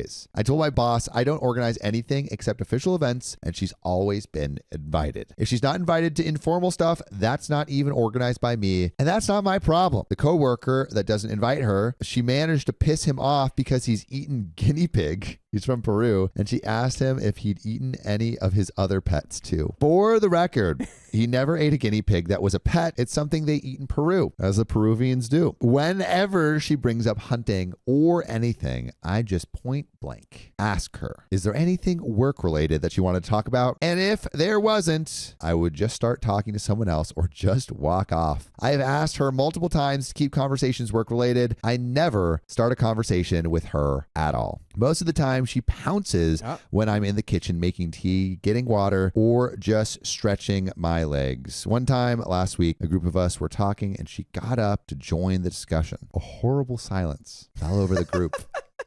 You join discussion. It goes, silence falls upon the group. To the point where I just excused myself and went to my desk, and so did a few others. It all came to a head in our team meeting today when our boss, usually at the end, asked if there's any positive news or celebrations outside of work people want to share, like engagements, marathons, charity appeals, etc. And Vegan sarcastically asked me how many lives I'd taken last weekend. You're the worst. You're the worst. You don't need to make your vegan tirade points at every moment. I got annoyed and said her constant badgering about my hobbies and choice to eat meat was discriminatory and bothersome, and that unless it was work related, she was not to engage me in conversation otherwise, and told our scribe to put that in the meeting notes. She seemed a bit shocked by that, and my boss looked uncomfortable but said, fair enough. I thought that was the end of that. But then right before our boss went to close the meeting, 2 other coworkers put their hands up and asked Vegan to only engage them in work-related discussions, and that they were also uncomfortable being given non-medical health advice pertaining to their choice to consume meats and their diets. Again, boss looked uncomfortable but asked Vegan to respect their wishes and close the meeting. Vegan didn't look anyone in the eye after that, but headed straight to the bathroom. I bet you Vegan thinks she's like some kind of martyr. She's like, I'm just doing what's best for these animals. I do understand, though. It's a hard position to essentially get called out by like your whole office group or whatever, like in a day. My boss was trying to get one of the coworkers to see if she was okay, and I think one of them eventually checked up on her, but she was in a cubicle and asked to be left alone. She eventually came out and asked my boss to leave early, which she did. I feel awful now. She embarrassed me in front of my team with the lives taking comment, so I pushed back, but I am caught between not wanting her to be miserable and not wanting anything to do with her at all. A few of my coworkers and I ended up in a proactive conference call after this with HR, who basically said they had always been subjected to unwanted advice and jabs about eating meat, and that was not okay, but some mediation was in order to ensure we cut the tension in the workplace. Yeah, which true. This should have been addressed way earlier. Like the tension had been building, and honestly, that guy's a bad boss for not addressing it when it was first brought up. The HR rep then called my boss, who explained what happened in the team meeting and complaints that we'd made one-on-one, etc. But then he went into a meeting room and didn't hear the rest of the discussion. I don't know what to do, assuming she comes into work tomorrow, or if I should even talk to her at all. There are some comments, but Dakota, what should OP do? Tell me. I think you're doing the right thing. It's just HR. This is an HR problem. Comment 1, chiming in as a vegan here. We now have the vegan perspective. She's being completely ridiculous. She has now created a hostile workplace for you and your coworkers. As a vegan in the world, she cannot expect to never encounter meat eaters. Right. It's one thing to state your opinions. It is quite another to berate your coworkers. Right. If she didn't want to work with meat eaters, she should choose a vegan company to work for. Do not engage her further. She has been harassing you. This is her problem now. Another reply from another vegan here. My random guess is that she's a relatively new vegan, still getting caught up in the euphoric heavy evangelism phase some of us go through, and hasn't yet learned a more nuanced vegan advocacy ethic. She needs a wake-up call. This could be that moment from her, and I think OP has handled it correctly so far. And another comment, I know you are uncomfortable and feel guilty, but this is essentially your boss's fault. I agree. The boss has not done crap. Yeah, the boss facilitating this environment is The boss has done absolutely whack nothing. Boss behavior, not Whack. very cool. Not very bad, cash money of the boss. very stinky. You made a boundary request. You didn't attack her as a person. You cited the behavior you wanted stopped, and that was all. He should have pulled her aside and said there had been complaints about her pushing her views unsolicited onto other coworkers, and that it was inappropriate, that she should consider this a verbal warning, and the next time would be written, and the third time would be termination. That is the boss's job. He didn't do it, and now everyone else had to confront her and make her feel bad. She brought this on herself, and your boss enabled it. It isn't your responsibility to fix it. I hate hunting and was a vegetarian for a long time. This situation isn't a belief problem. It is a behavior problem. Comment 3, I think before we get into the update. This is not on you. You've done everything right. She has the freedom to make her own choices, and the office respects her lifestyle choices. No one is going to go up to her and demand she start eating meat. It's her problem. She can't extend the same courtesy to you and the rest of the office, so let her face the consequences. Maybe this jarring event will slap her awake to what a knucklehead she's being. If anything, it'll probably like galvanize her victim mentality. We got an update. That is the ultimate vegan right there. And again, this is not all vegans. I think as one of the commenters said, in your early veganism journey, like you want to have this this evangelism, like you're excited, you want to tell everyone, but often it's a misplaced way to get people to support the vegan cause. But we got an update. So the meeting happened on Friday. HR lady was very much let's all get along type and very enthusiastic and eager to mediate with buzzwords, talk about feelings. HR contacted me and I told them to get Vegan's perspective first so that she wouldn't complain not getting a chance to get her point of view. So Vegan, boss, and HR had a meeting. I'm pretty sure Vegan made it seem like she had been bullied, which is pretty much what I was expecting. Then the rest of us were called into a meeting with HR to give our points of view. The coworker, who was a cancer survivor, had gotten progressively more annoyed at what happened after the meeting with Vegan taking off, so I told her she was welcome to take the lead in the meeting because her issues could have had an actual health impact. She took up most of the time actually talking about how Vegan kept giving her unsolicited, medically unsubstantiated advice on cancer treatment and prevention, and HR and boss started looking uncomfortable and concerned. A few other coworkers, like the one with celiac especially, also mention unsolicited advice. I think we're getting to sue territory with this. Getting into you're making me culturally uncomfortable. I feel like everyone is just banding together against Finally, this. Yeah. The a Avengers. union against the vegans, or the just one celiacs, specific terrible vegan. Yeah. Then my Peruvian coworker brought up cultural insensitivity. They're hitting them with it all. And the eating your pets comment, and I didn't know Vegan said this to the Hindu coworker, but apparently Vegan had told Hindu that veganism would make him a better Hindu because it eliminated all animal cruelty. A few people started laughing at this, and one coworker joked that Vegan was like the vegan Amway, always selling something that nobody was interested in. So I had been pretty quiet at this point. HR asked me why I had asked Vegan to only speak about work-related matters, and I told her I'm a hunter and explained that I believe in ethical hunting and how it benefited endangered species, etc. But Vegan kept on calling it unaliving, had to dig at me for my leather skirt, even though other people here had leather shoes, leather handbags, and HR injected that her Filofax was real leather, and I told her that talking to Vegan was stressful and demoralizing, and she'd refused to respect my boundaries when I asked her on other occasions to keep things work-related. All right, so now everyone's had their sides.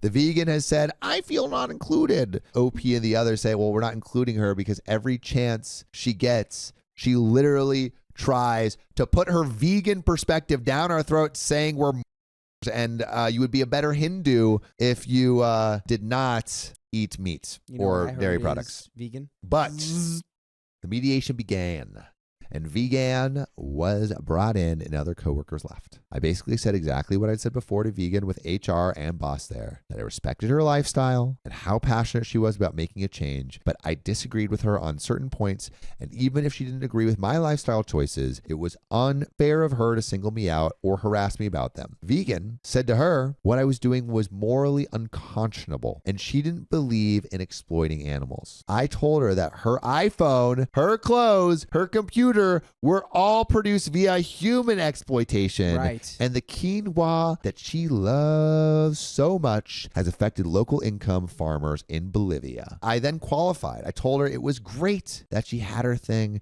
to try and improve the world, but also had a different perspective and different issues that I was more passionate about, and that I had respected her point of view and she should try to respect mine. Vegan's response to all of this was, it's still unaliving. HR looked annoyed at this point and said that Vegan was not trying to find a middle ground. So I turned to HR and said that this was why there was no middle ground, and that's why I thought keeping things civil and work-related, because in the end, we are here to do a job. HR agreed. Boss agreed. I agreed. Vegan grudgingly agreed. And HR wrote all this down, and I had a mediation meeting minutes saying all of this emailed to the four of us. Anyway, boss called us into the meeting around lunch and said it was good that we were able to talk about things outside of work because it's good team bonding, but it had come to his attention that there was unsolicited health advice and cultural sensitivity issues in the team. We'd be discussing that in our next team meeting, and we had a productive session, but needed to focus on work and keep our spirits up. Vegan had a meeting with boss after that and then went home early. We had come in on Saturday, and today, end of month stuff. This happens when the end of the month falls on a weekend. I'm in finance, but we get time in lieu. By the way, what you should always have time for is listening to full episodes of OK Storytime wherever you get your podcasts, Apple Podcasts, Spotify, or one of the other ones. Just look up OK Storytime in that little search bar. Just give it a little Google. I just gave Vegan a cheerful good morning, to which she didn't respond. And then she just handed me a file and said she was leaving. I just said, thank you for your work today and enjoy the rest of your weekend. Vegan kind of just grunted at me and left. I'm going to keep it civil, like HR said, and Vegan can dig her own hole. I still feel a bit sorry for her. I still think she feels attacked, but at least it got her off my back for the time being. And we do have some relevant comments that OP may have responded to. So comment 1, her behavior has nothing to do with being vegan and 100% to do with being an obtuse witch. You handle this really well. Comment 2, I'm going to take this opportunity to tell you, OP, stop being overly cheerful to Vegan after the HR mediation. She could very well feel like you're rubbing it in her face that you got what you wanted and she didn't. And OP responds, I'm not overly cheerful, but I am the sort of person that says good morning to people on my way to my desk. It'd be odd if I didn't have some form of pleasantries. Besides, I'm pretty sure my boss will be keeping an eye on our interactions. And that is where that Vegan story ends. It's over. It's over. It's over. It's Man. over, Anakin. We revoked being business partners with our boss, and it was a nightmare. Yeah, I imagine that wouldn't go well. I think we're going to get some Sue happy people very soon. Yes, I imagine that would not go over well. My wife and I are in the restaurant industry. She is an incredibly talented chef and is the executive chef at the gastro pub we both work at, while I am the de facto lead cocktail waitress / server. By the way, this comes from a deleted user, and if you want to submit your own stories, go over to the r/OK Storytime subreddit and do it there. So, a little relevant background information. My wife has opened a few restaurants in our city and other cities prior to this one and has a good amount of press and professional interest. Her brand as a chef is really starting to take off, but it is in no way entirely or even mostly because of her current position. I've also been in the restaurant industry in this city and other cities, serving and bartending for years. We are restaurant lifer couple. We were the first employees of this restaurant, the only full-time employees, and we opened it with the owners along with a handful of part-time servers, bartenders, and line/prep cooks. It is a small upscale gastropub in a really vibrant neighborhood in a large coastal city. We have great guests and even better reviews. And like I mentioned above, my wife is getting more and more press and interest. When the two of us were hired, professional interest in my wife was part of the reason why the owners offered us a chance to eventually buy in and become co-owners of the gastropub and any future restaurants they owned. This was, we decided, a great opportunity for both of us. And for the first few months, we opened in early spring, things have been wonderful. Happy guests, the aforementioned great reviews. My wife has almost total autonomy in the kitchen. It has been an incredibly great work experience that made us really confident in using a huge amount of money to become partners. 3 weeks ago, we unfurled a brunch program to accompany our dinner cocktail program with the intention that I would run the floor for service along with our owner's wife, who has been a stay-at-home mom for a year or so after a couple decades of restaurant industry work. The first weekend, his wife and I worked fairly well together. I think we both anticipated some growing pains with communication, like a normal new coworker situation, but nothing negative materialized until the second weekend. His wife seemed to have a hard time relinquishing control over every single guest and table that we had. Control freak. She thinks she's the star of this little restaurant. You never do see that in the restaurant industry. I've never once Control freaks? had a control freak. I don't know. I think I'm every being sarcastic. They're okay. all control freaks. Do you think you kind of need to be that's like? a lie, I feel actually. like Not all of them, but most of them. And as a result, began interfering with my guests and tables instead of focusing on her own. In frustration, I lashed out in a really petty and mildly rude way. I snapped and asked if she just wanted me to gender diverse her my tables since she clearly wanted to take them all. I just snapped and asked if she wanted me to just give her my tables since she clearly wanted to take them all. She asked if she was stepping on any toes, and I told her I would appreciate being able to connect with my own guests and tables, and I felt she was interfering. She said she understood, and for the rest of the shift, in my view, we went back to being cordial and professional and had no further confrontations. And when the shift was over, I headed home without any serious further thought. When my wife came home, she had been in the restaurant kitchen when the altercation took place and comes home later than I do since she has significantly longer shifts. She told me that both the owner and his wife sat her down and read her the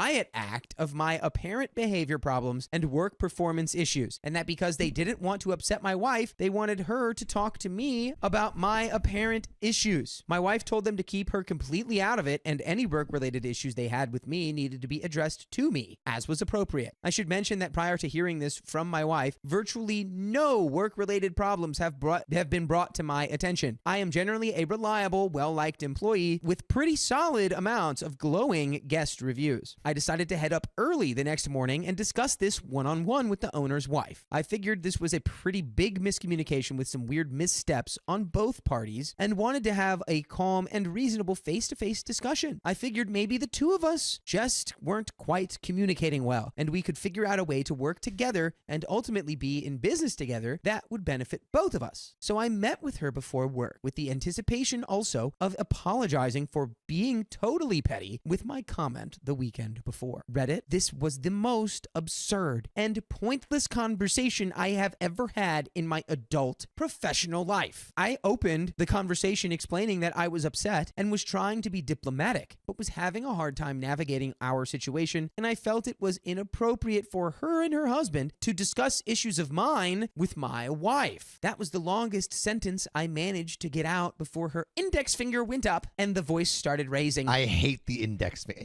Excuse me, can you just shut up? Actually, I have some things to say, And it's very much important, and way more important whatever you were gonna say, so zip it. Be outstanding. Call her ugly. Okay, I'm not gonna do that. Be different. Be different, but I do She'd feel be like you have like- to say, like, I feel like if you just said, what's your favorite movie? Like people would be like, eh. I was told I had bad vibes, I was rude, and around customers I had a bad attitude towards her and by extensions the guests and our restaurant. I was informed repeatedly that she was from New York and she just always talked like this. She didn't know what I wanted or needed out of trying to have a conversation with her. It was pretty heavily implied that I'm her subordinate, which I suppose technically I am and always will be. It was pretty condescending and defeatist. She ended up abruptly walking out of the conversation and I ended up crying in public, which was mortifying. She ended up walking up to my wife, who was back in the restaurant kitchen, and apologizing to her for all the drama and asked my wife how old I was. I'll say this for my wife. She's not an enabler. She's supportive, but if she thinks I'm being unreasonable or over the top, or generally seeing a situation in an inaccurate way, she will not hesitate to tell me. We were both really appalled with how this had been handled, and we've both decided after days of talking that it's pretty clear we aren't willing to go into business with this couple. We have some really fundamentally different ways of communicating and dealing with guests and service, and my wife and I aren't willing to deal with their communication style. We've decided to move on in December, probably head back to Vegas, aka the Mecca of food. Is that where we live? Is that prior to this accurate? city. Vegas. I mean, It Vegas is- is known for great food because it has I like the guess- crazy hotels Yeah. and No, stuff. I'll tell In you why. America, Is maybe. it the Mecca of I'll food tell you why. though? I'll tell you the why. Mecca of food is Are you ready crazy. for this? Mecca of food's crazy, but I'll tell you why it's called like that. Why? Buffets. It has the most buffets, but the buffets are crazy. They're like Well, I don't five-star feel buffets. like it's the buffets. I feel like it's like a lot of really high-end chefs open restaurants in Vegas in these big, gaudy monstrosity hotels. I mean, Like yeah, I know that Gordon too. Ramsay has a lot of restaurants down there. But I would That's say, really yeah, it. I will say the Mecca of food, What? New York City. Yeah, I was going to say. However, my owner, not his wife, sent me a text saying the two of us, the owner and me, need to have a discussion about the whole situation. He's already assured my wife that I'm a good server and not getting fired. Cue the eye roll. But at this point, I'm really not sure how to proceed or what to talk to him about, or if I should agree to meet at all. At this point, my wife and I are just removing ourselves mentally from the business, treating it like any other job, and moving on in 4 months. Neither of us are willing to stay, and we're both confident and happy with our decision. If anyone is still here after that mountain of text, my question is, how do we navigate this situation? What do I say in my meeting with my owner? And I am a fairly clever and aloof person, so I have no problem either playing dumb or being a yes man or vehemently defending myself, although I'm leaning towards the former because I'm already emotionally and mentally moved on. What is the best way to handle this? And there are some comments. Sam, how would you handle this if you had to handle it?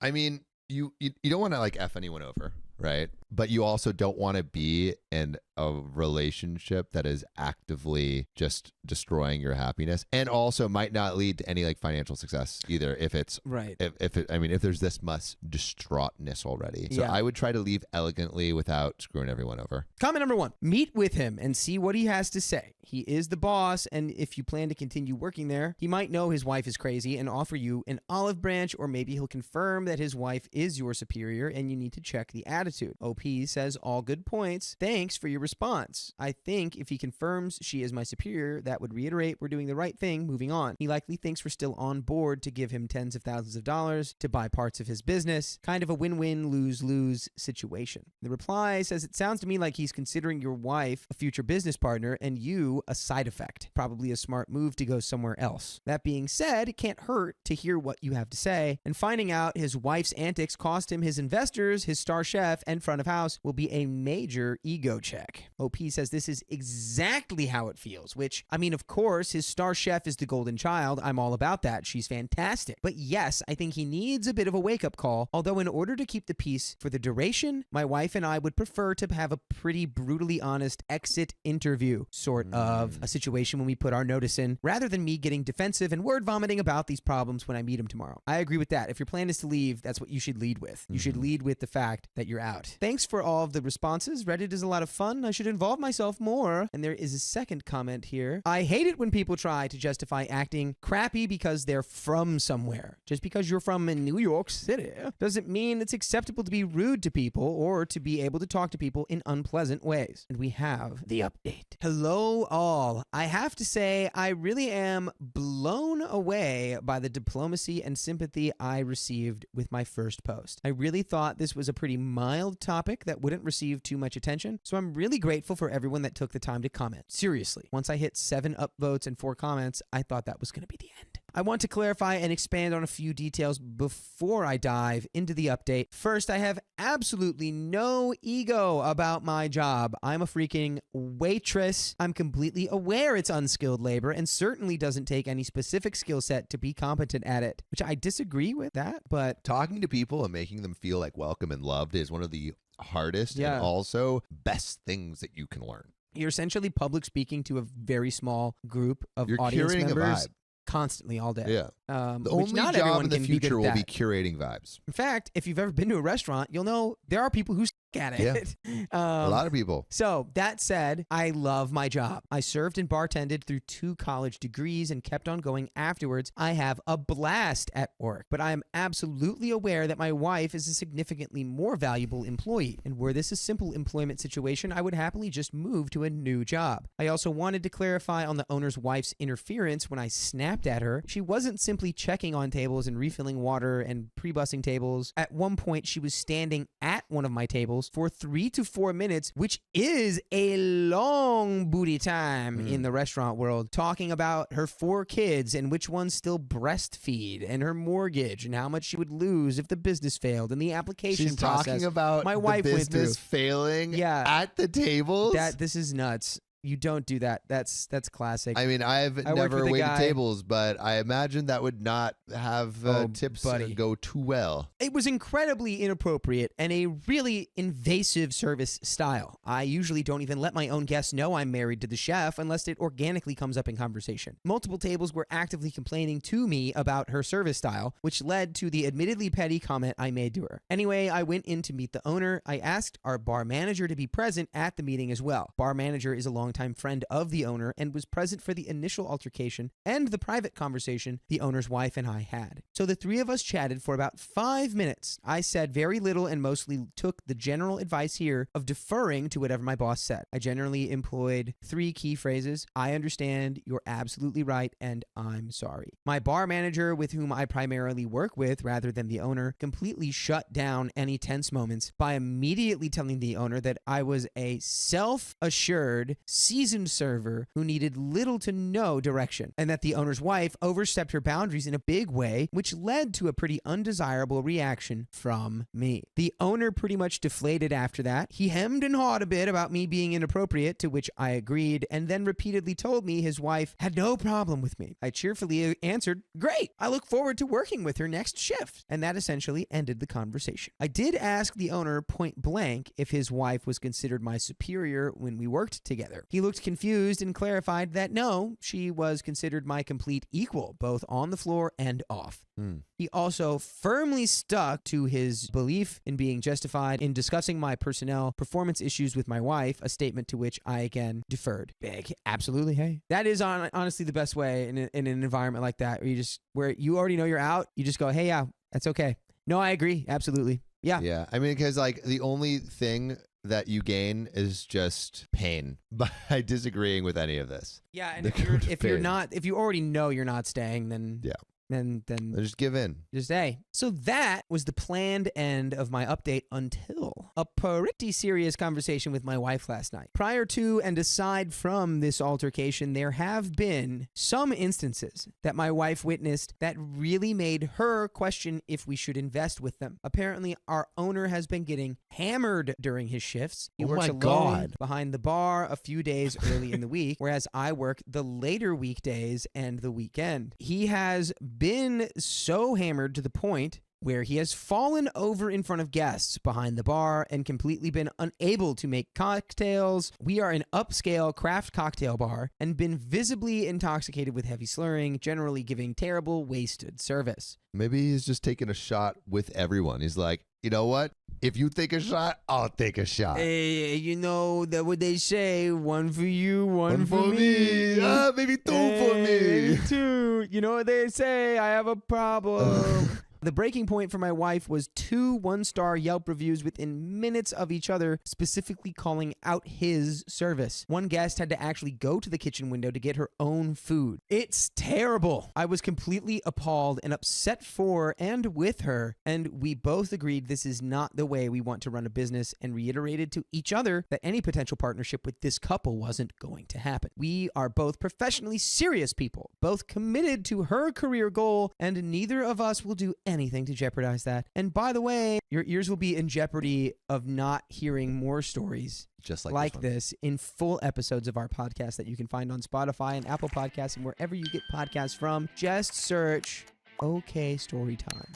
Do it. Anyway, we are both on the same page now. We're keeping our savings intact and completely mentally/emotionally checked out of going into business with this couple and generally getting all of our ducks in a row to head back to Vegas so she can get back into some of those top-tier restaurants. Our lease is up in November, so we'll just ride it out until then. Reddit, I really appreciate the attention this query received. It really felt a bit unmoored with how to handle it, and I'm glad that you all essentially told me to follow my instincts and play it safe close to the vest. That's it. Thanks, everyone. And that's it, folks. That's the end. So if you're going to go into business with someone, play it close to the vest. Or I actually have advice on this one. Let's go, Sam. All Sam, right. businessman. You are going to start a business, and like I feel like they should have done like a pop-up beforehand, or well, they weren't partnered yet. They were just some of the first in play. We're going to partner. I just feel like they should have tested things like in a smaller way, like maybe like a week in and see like, hey, let's do a week stint and see how it is instead of committing like or somewhat committing off the bat. It sounds like they got committed for the wife.